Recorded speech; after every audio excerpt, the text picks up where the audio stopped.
presented by DD Production House Sakri।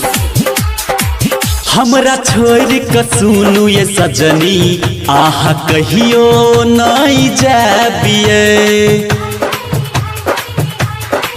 ये हमरा छोड़ के सुनू ये सजनी आह कहियो नहीं जाबिए। आह बिना घुट घुट को आह बिना घुट घुट को सच कहै छी मर जाबिए। ये हमरा छोड़ के सुनू ये सजनी आह कहियो नहीं जाबिए।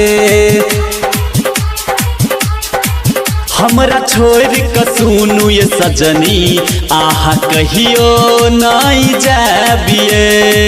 आह बिना घुट घुट के आह बिना घुट घुट के सच कहै छी मर जाबिए। हमरा छोड़ के सुनू ये सजनी आह कहियो नहीं जाबिए। DJ Manish Raxon।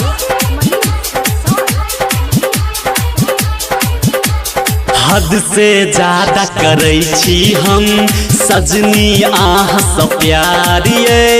आहि छी धरती आहि छी अंबर आहि छी हमर जानिए। है ये हद से ज्यादा करही छी हम सजनी आह से प्यारिए। आहि छी धरती आहि छी अंबर आहि छी हमर जानिए। आह खातिर ऐ सजनी आह खातिर ऐ सजनी पूरा दुनिया सालर जाबिए। हमरा छोड़ के सुनिए सजनी आह कहियो नहीं जाबिए। हमरा छोड़ के सुनू ये सजनी आह कहियो नहीं जाबिए।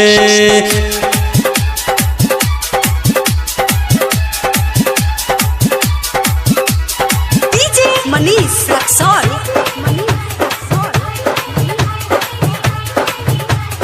कौस कविता आही के नाम आही में बसैया प्राणिए। धर्मवीर धुरंधर के सजनी कटे ने यहाँ बिन सामिए।